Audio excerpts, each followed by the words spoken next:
There was a teacher named Linda. She was strict and often picked on the poor students in her class. She believed only the rich ones were worth teaching. One of her students was a boy named Timothy. He wore old clothes and shoes that were almost falling apart. Every day, Linda would make fun of him in front of the whole class. "Timothy, look at you," she sneered. "How can you learn anything when you can't even afford proper clothes?" Timothy didn't respond. He kept his head down, doing his best to ignore her hurtful words. Inside, he felt sad, but he never let it show. One day, Linda made Timothy stand in front of the class. "Look at him," she said to the other students. "Do you think someone like this will ever succeed in life? He doesn't even have the basics." The class laughed, and Timothy just stood there, silent. He didn't fight back, though he wanted to. He was used to Linda's harsh words, but it didn't make it any easier. Every day was the same.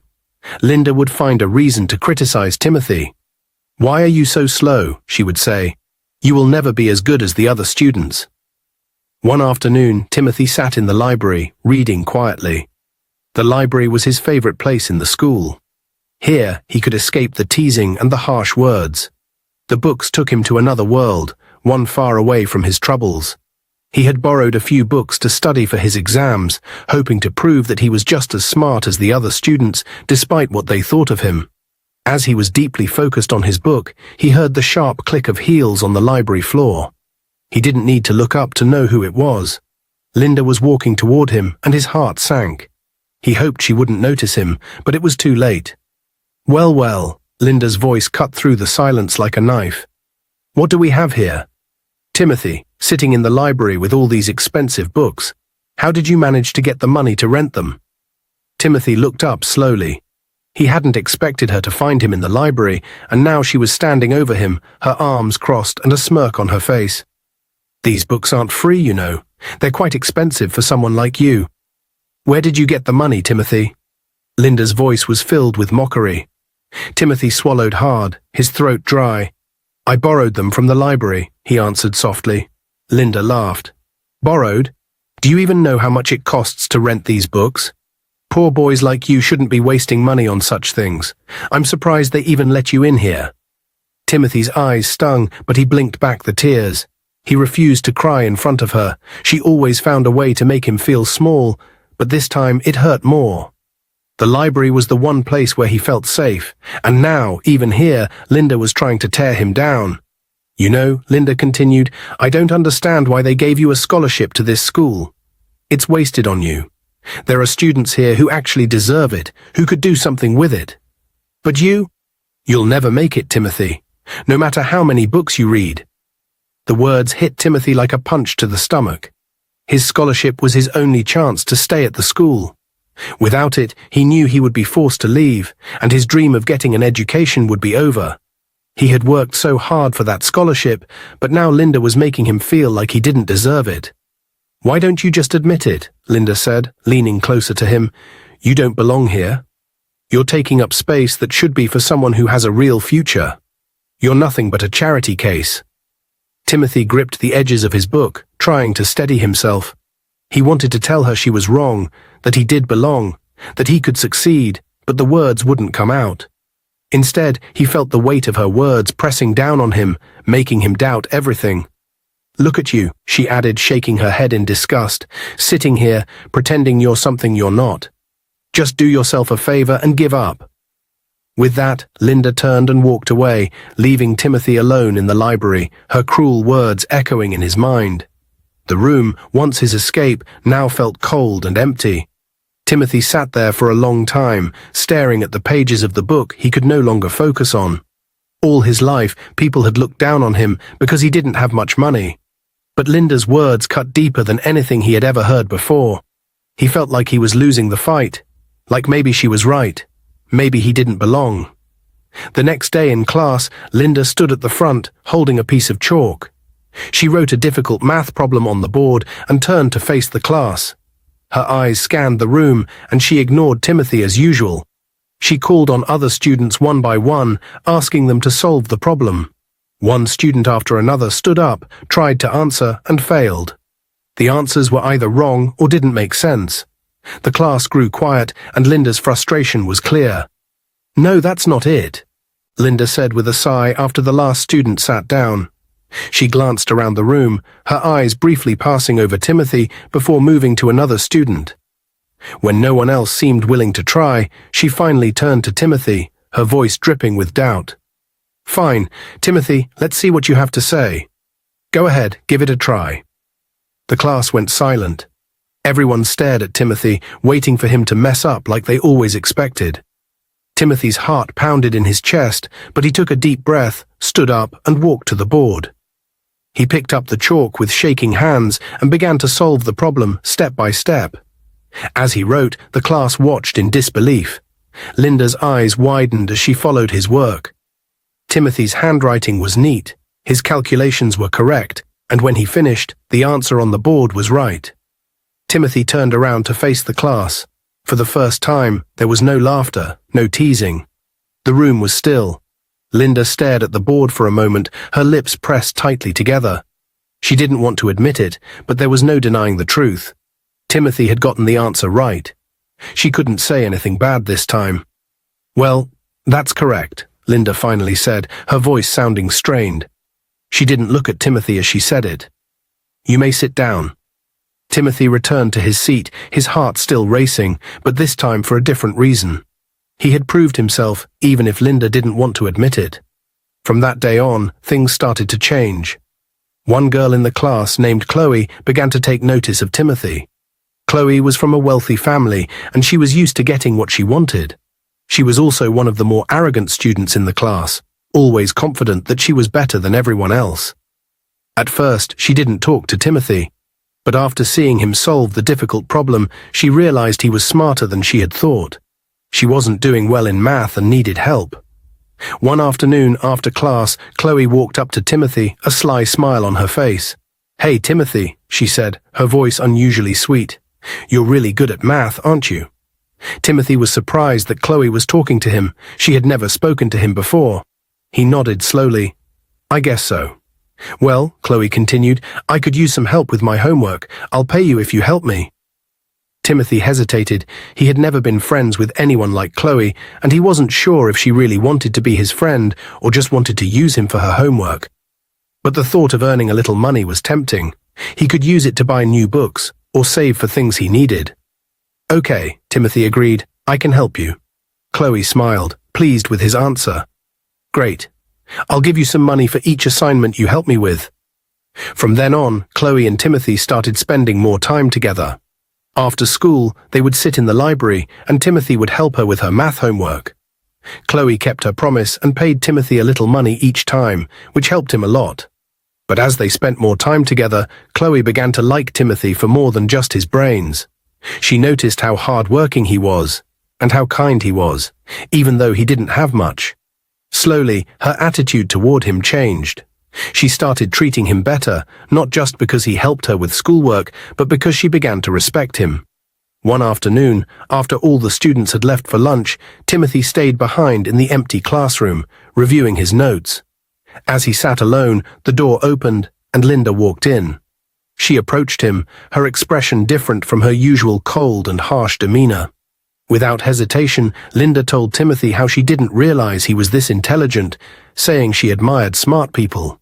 She then went on to comment on his looks, calling him handsome and making it clear that she had just noticed this about him recently. Timothy, unsure of how to respond, thanked her for the compliment, though her sudden change in attitude made him feel uneasy. Linda wasn't finished. She told Timothy that she wanted them to be more than just teacher and student. She wanted to be his girlfriend. Timothy was shocked and couldn't believe what he was hearing. He pointed out the obvious, that she was old enough to be his mother, and he was far too young. Linda didn't take his response kindly. She told him to shut up, insisting that she didn't look old, and that at 22 years old, he was mature enough for a relationship with her. Timothy was speechless. He wasn't even 22, but Linda had already made up her mind. She gave him time to think about it, making it clear that rejecting her wasn't an option. Timothy could feel the threat in her voice. Linda then revealed a disturbing secret. One of the students in the school was her boyfriend. She told Timothy that the boy wasn't very smart, but because he was with her, she ensured he passed his exams. She hinted that Timothy could have the same benefits. if he agreed to be with her. Before leaving the room, Linda warned Timothy that if he rejected her, there would be consequences he wouldn't like. Timothy sat frozen in his seat, his mind reeling from the conversation. He felt a wave of fear wash over him, realizing the danger he was in if he didn't agree to her twisted request. But the thought of giving in disgusted him even more. In class, while everyone was seated and the lesson was in progress, Linda called out to Timothy. She asked him to come to her office after the class. Timothy, unsure of what she wanted, quietly nodded. When the bell rang and everyone left, Timothy made his way to the office, his heart pounding with anxiety. When he got there, Linda was waiting for him. She smiled, but it wasn't a kind smile. She asked if he had made up his mind about her offer. Timothy, feeling a mix of fear and anger, stood his ground and told her firmly, "No, never, I will not do that." Linda's expression darkened immediately. Her voice turned cold as she warned him, "Be ready to fail your exams. Even if you pass, I will make sure you don't get the grades. You think you can refuse me? Oh, how I hate the poor people's mentality. You think you're better than me?" Timothy left the office feeling shaken. He knew that Linda had the power to ruin his academic future, but he couldn't give in to her. He decided to do the only thing he could: tell the principal. The next day, Timothy went to the principal's office and told him everything. He explained how Linda was pressuring him and threatening to fail him because he refused to be with her. The principal listened quietly, then told Timothy to leave while he sent for Linda. Later that day, Linda was called to the principal's office. When she arrived, the principal asked her about the accusations Timothy had made. Without hesitation, Linda denied everything. She smiled sweetly and said that Timothy must have misunderstood her. The principal, who was also involved in an affair with Linda, believed her. He waved off Timothy's claims, siding with Linda. Linda was furious. Though she had escaped trouble, she couldn't let Timothy go unpunished. The next day in class, she made it a point to humiliate him. She called on him to answer a question, and before he could even speak, she cut him off, saying, "Why bother? You're just a poor boy who thinks he's smart, but you're not. You'll never make it anywhere with that attitude." The other students laughed, and Timothy sat frozen in his seat, embarrassed. Linda continued, "I can't stand poor people who think they know everything. They act like they're better than everyone else, but they're just pathetic." The class erupted in laughter. Timothy felt his face burn with shame. He had never felt so humiliated in his life. Linda's words cut deep, and the way the other students laughed made it even worse. He lowered his head, unable to meet anyone's eyes, wishing the ground would swallow him up. From that day on, Linda made sure Timothy's life in school was miserable. Every chance she got, she insulted him, mocked him in front of the class, and turned the other students against him. Timothy sat quietly in the school library, deeply focused on his books. The library was his safe space, away from the chaos and judgment of the classroom. He had become used to studying alone, trying to block out the constant insults from Linda and the mocking laughter of the other students. As he turned a page, he heard footsteps approaching. Looking up, he saw Ezekiel, one of the more arrogant boys in the school, known for being the son of a wealthy businessman. Ezekiel walked up to Timothy, his face filled with anger. "You need to leave Chloe and teacher Linda alone," Ezekiel demanded. "I'm warning you, Linda is mine, and I've been asking Chloe out for months. Now you come along, and she's suddenly paying attention to you." Timothy frowned in confusion. "What are you talking about?" "Don't play dumb. I know what's going on between you and Chloe. She won't look at me, but she's all over you now. And as for Linda, she's my girlfriend. Stop messing with her or you'll regret it." Timothy laughed, shaking his head. "Girlfriend? Linda is a fool if she thinks she can manipulate me like she's done with you. And Chloe, you think I would date someone like her? Her brain is so dull, I'm surprised she even knows what class she's in. I'm only helping her with her schoolwork because she pays me. That's it. Nothing more." Ezekiel clenched his fists, clearly upset by Timothy's words, but Timothy wasn't finished. "As for Linda, she's just an old fool who thinks all the students here are desperate like you. You're standing here acting like some kind of big shot, but in reality you're just her puppet. She plays with you and you don't even see it. You disgust me." Timothy's voice grew firmer, and he stared Ezekiel straight in the eyes. "You think because your father is rich, you can intimidate me? Never. I'm not afraid of you or anyone else. Now get out of my sight, you idiot." Ezekiel stood frozen for a moment, shocked at the boldness in Timothy's words. No one had ever spoken to him like that before, and he didn't know how to respond. His face turned red with embarrassment, and without another word, he quickly turned and left the library, his head lowered in shame. Timothy watched as Ezekiel hurried away, feeling a sense of satisfaction. He had been holding in his frustration for so long, and finally he was able to stand up for himself. He turned back to his books, his mind clearer, ready to focus on his studies again. Just as Timothy settled back into his seat, Chloe walked into the library, her face red with anger. She stormed up to him, standing in front of his table with her arms crossed. Timothy looked up, surprised to see her so upset. "Ezekiel told me everything you said about me." Chloe's voice was sharp. "How dare you insult me like that? You have no right. I demand an explanation and an apology right now." Timothy raised an eyebrow, unimpressed. "Apology for what?" "For calling me dull and saying that you'd never date someone like me." Chloe's voice grew louder. "How could you say such things? After everything, I thought we were at least friends." Timothy leaned back in his chair, calm and unaffected by her outburst. "Chloe, I only spoke the truth. I'm not here to sugarcoat things for anyone. You've been paying me to do your schoolwork, and that's the only reason we've been talking. Don't get it twisted." Chloe's face flushed with embarrassment and fury. "You're nothing but a poor, foolish boy. You think you're so smart, but you'll never be anything in life. I never liked you. I was only using you because I felt sorry for you." Timothy smirked, clearly not bothered by her words. "Oh, really? You never liked me, huh? That's funny, considering you were the one always running to me for help.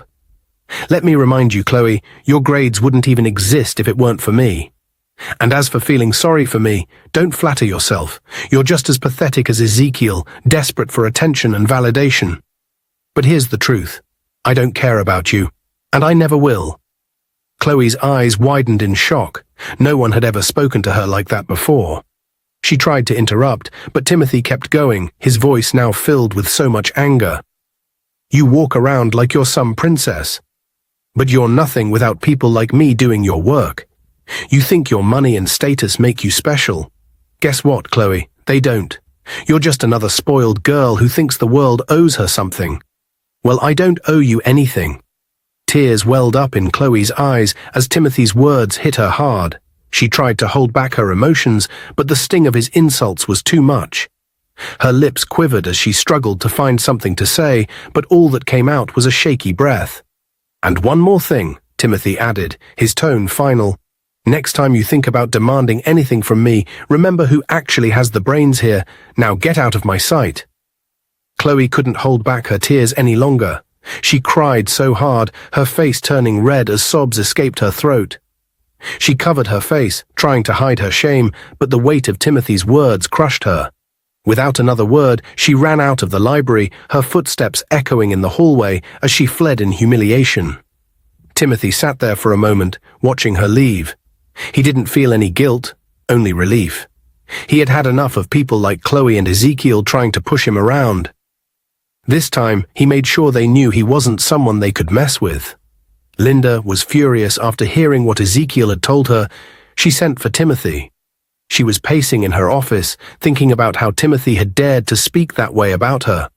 When Timothy entered the room, she wasted no time. Linda glared at him, her voice dripping with anger. "How dare you, Timothy? Who do you think you are?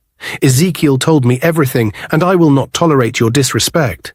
Timothy stood there, calm and fearless. He didn't even flinch. Instead, he gave her a look that made her even more furious. "I'm the student who won't bow down to your dirty games. I'm tired of your threats, your bullying. You think you can get away with everything just because you're a teacher? Well, I've had enough.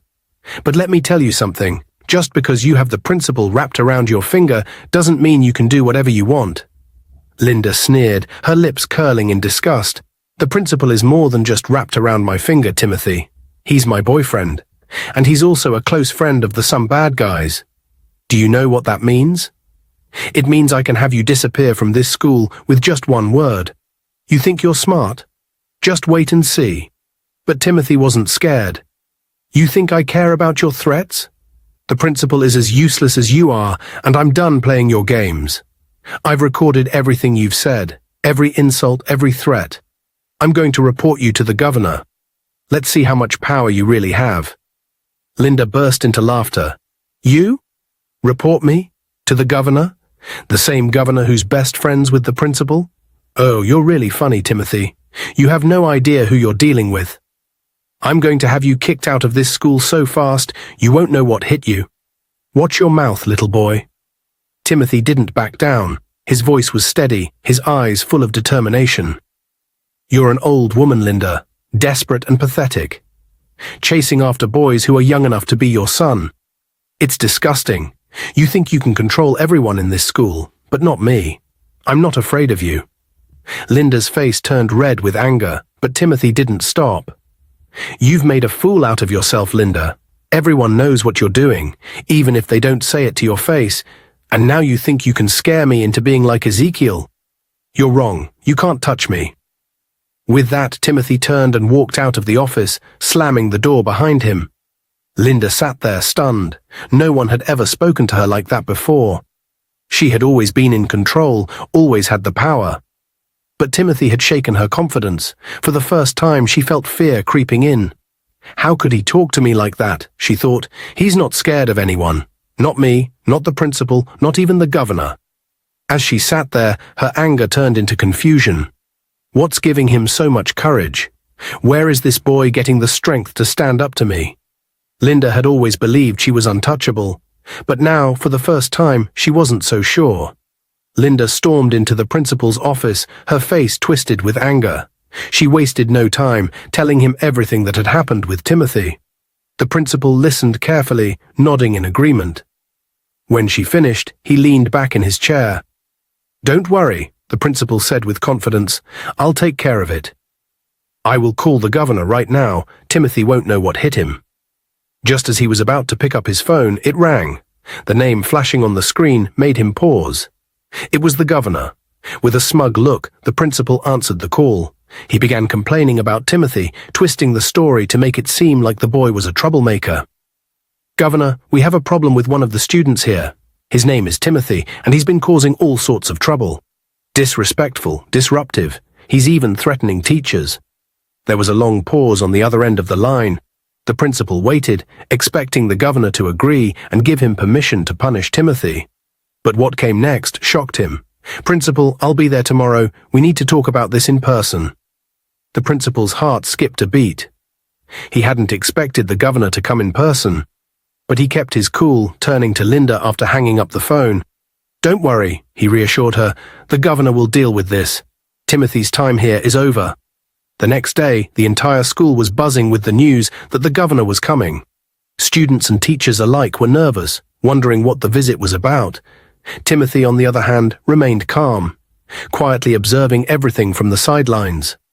When the governor arrived, the principal and Linda were waiting for him at the entrance, smiling confidently. But their smiles faded quickly when the governor walked straight past them and into the assembly hall, calling all the students and teachers together. Once everyone was gathered, the governor stood before them and began to speak. "I've been hearing a lot of complaints from poor families whose children are here on scholarships. They've been treated badly by some of the staff and even by other students. So I decided to send someone to find out the truth." The hall was silent as everyone listened, wondering where this was going.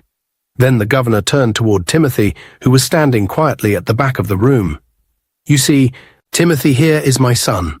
Gasps echoed through the hall. The students and teachers were in complete shock. No one had suspected that the quiet scholarship student was the governor's child. The governor continued, his voice firm. "I own this school, and I sent Timothy here to see how the students and teachers treat each other, especially those who come from poor backgrounds. What he found has been deeply disappointing." He turned toward the principal and Linda, both of whom were now pale with fear. "Principal, you've failed in your duty. You've allowed bullying, mistreatment, and unfair treatment of students to go unchecked. And worse, you've been a part of it. Because of that, you're fired, effective immediately." The principal's jaw dropped. He tried to speak, but no words came out. The reality of what was happening hit him like a ton of bricks. Then the governor turned to Linda, who was trembling. "And as for you, Linda, you've abused your position as a teacher. You've bullied students, harassed them, and failed in your duties. You're also fired. I won't allow someone like you to teach here any longer."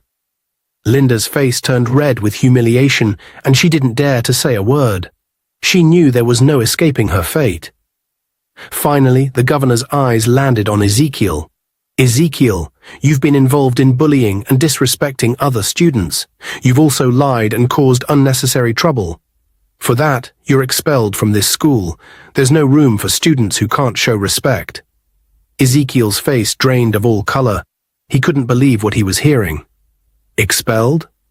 He thought his father's wealth would protect him, but now it was clear that nothing could save him. Then the governor looked at Chloe, who was standing nervously at the side. "Chloe, you've been given a second chance. Use it wisely. Change your ways, or you'll end up like the others." Chloe nodded quickly, tears in her eyes. She knew she had been spared, and she wasn't going to waste the opportunity. The governor finished his speech, looking around the hall.